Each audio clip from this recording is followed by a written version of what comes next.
isa sa big fish din, si Joel Villanueva, sinasabi, kakasuhan na, malversation ho. This afternoon at 2 p.m., preliminary investigation was conducted for 6 cases related to the flood control anomalies. Aray, 6 na kaso. Lahat po kay Boss Joel Villanueva. At ito mga kababayan, sa akin lang ito.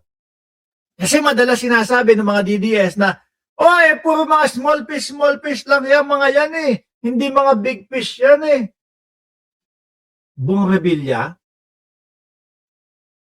Hindi big fish? Joel Villanueva? Hindi big fish?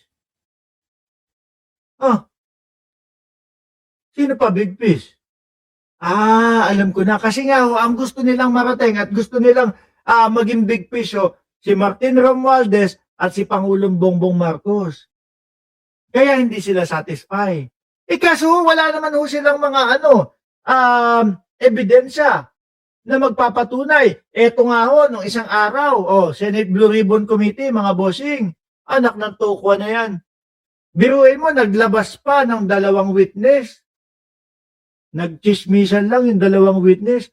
Kay Martin Romualdez daw yung bahay. Sabi ko naman, sabihin na natin, pagpalagay na natin, si Martin Romualdez ang nakabili nga ng bahay.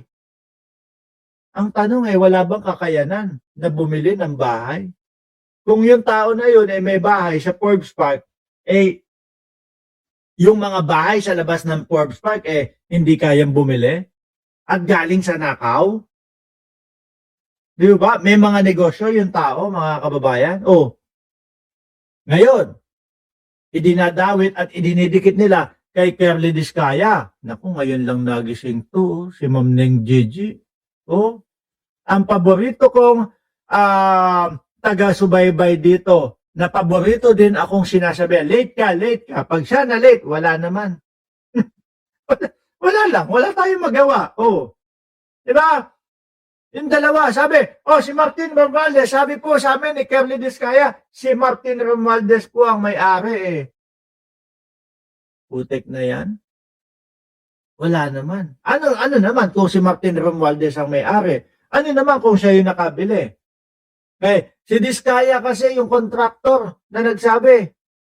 Ano naman kung magkakilala sila? Ano naman kung si Diskaya ang kontraktor? Kontraktor naman talaga yan Siyempre, kung ikaw ay isang magpapagawa, magpaparenovate ng bahay, hahanap ka, tapos ganun ka kayaman, hahanap ka ng kontraktor na mga nasa top of the line. Nakita niyo naman po, yung St. Gerard nila, nasa top of the line. Di ba? Pero hindi ibig sabihin, mga boss chief mo, sir, na may kaugnayan si Martin Romualdez doon sa flood control. Pero chismisan lang talaga nangyari doon. Ano po, salita, walang ebidensya, walang kahit anong titulo nga ipinakita Sabi ni Dennis Estonal, bakit tahimik ang issue kay Quezon, Jinggoy, Joel Villanueva, mukhang merong pumapadrino. Ang tingin ko dyan, Sir Dennis Estonal, kagaya nito, si Joel B, naging matahimik na din yan, di ba? Naging matahimik yung kanya. Nung kagaya nung kay Chis Escudero. Pero eto nga po, 6 na kaso mga bossing, ang kakaharapin ni Boss Joel Villanueva. Malversation, mga kababayan. Diba? Tuloy pa natin Atras lang natin konti. 6 cases related to the flood control anomalies. Isa pong respondent sa mga kaso na yon, si Senator Joel Villanueva. And Senator Joel Villanueva filed a motion for extension. Extend muna! Pag-aralan niyo muna! Yun yung final ni Boss Joel Villanueva. Si Boss Joel, talagang medyo para sa akin, para lang sa akin to. Opinion ko lang ito, mga kababayan. Para sa akin, na siya, lalo siyang nadiin at lalong na-open yung sa kanya. Simula nung yung nagsasabi pa lang, may mga contractors, merong mga ganito, may mga district engineer na mga nagko-corrupt o umuubos ng pera ng bayan, biglang nagsalita wala namang pinapangalanan. Wala po kaming kakilalang mga ganyan. Wala po kami mga kadikit na mga district engineer. Tapos nagsilabasan na yung mga picture nila nitong si Alcantara. 'Di ba? Sabi ni Jenny Rose, tsaka hearsay lang naman sila. Hindi nga nila nakita kung totoo siya ng may-ari. Correct. Oh, tuloy. Asking and requesting the panel of prosecutors to be given until January 26 to file his counter affidavit, which the panel of prosecutors granted. And so hanggang 26 po, meron siyang pagkakataon magsampa ng kanyang kontra sa Laysay. Yan. Kaso, baka mamaya etong si Senator Joel Villanueva, kagaya din. Huwag mong gayahin, huwag mong tularan kung sakali, huwag mong tularan si Bato de la Rosa. Yan, legit na DDS yan. Wag do. Dati pa naman takbuhin si Bato de la Rosa. Ang tularan mo, si Bong Revilla.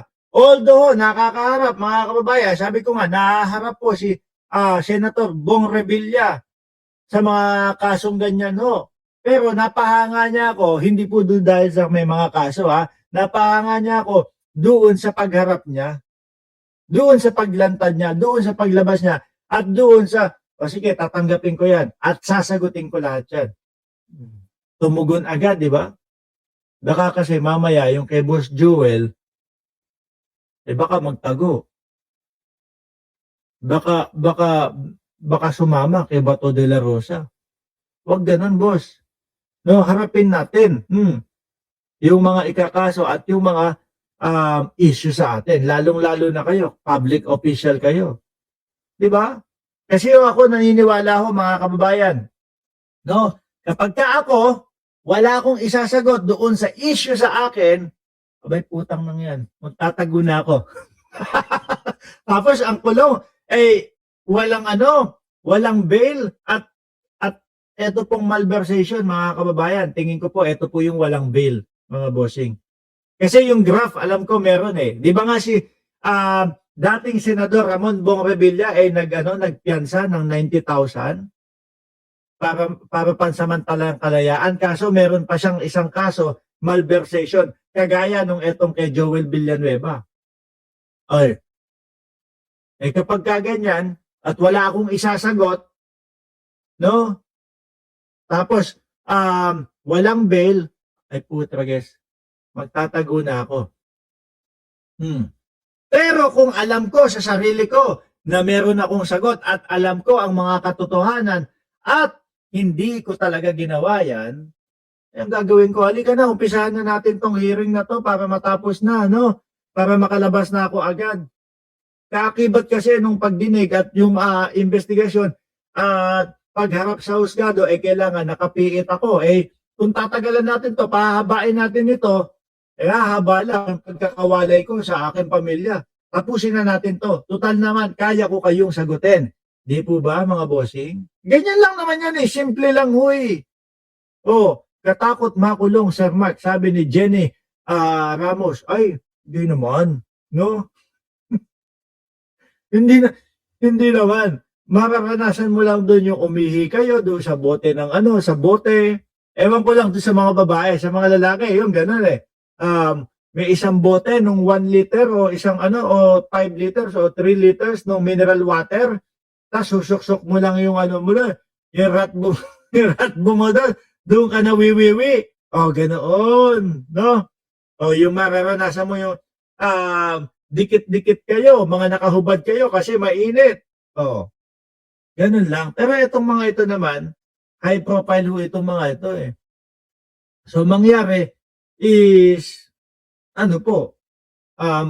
kahit pa paano, nakahiwalay ho yan. Sabi ni Jay Martinez, pwede mag-request ng bail kahit no bail yung case, pero dadaan ito sa korte. Doon siya mag-file ng request sa korte ng bail. Most rejected yung bail kapag malala at mahirap hanapin yung suspect. Sabi ni Jay Martinez. Tuloy pa natin. I think it's also important for the DOJ to clarify that Senator Joel Villanueva is a respondent in not just 1, but 3 in total malversation cases before the DOJ.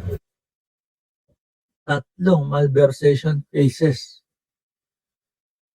Pansin ko lang, hindi ho ako bakla, hindi ho ako bading pero halos karamihan ng mga nagiging spokesperson ng mga ng DOJ ho, no? Mga gwapings. Oh, kagaya nung dati, si Miko Clavano nung nandiyan pa, si Ombudsman Remulla, oh, tandem sila. No, ngayon, eto, ulitin ko, hindi ho ako bading, ha? Kapag kayong may mga nakikita tayong ganyan, hindi naman tayo, ay, mas gwapo pa ako dyan. Hindi. No, marunong tayong umappreciate po nung kagandahang lalaki nila, mga kababayan. No? Nako, si Roque, kapag ka no, si Roque, imagine niyo na lang, no? Si Roque, ito ang haharap kay Roque. Ay, naku. Wag na nating tuloy yan. Ngayon ho, mga kababayan,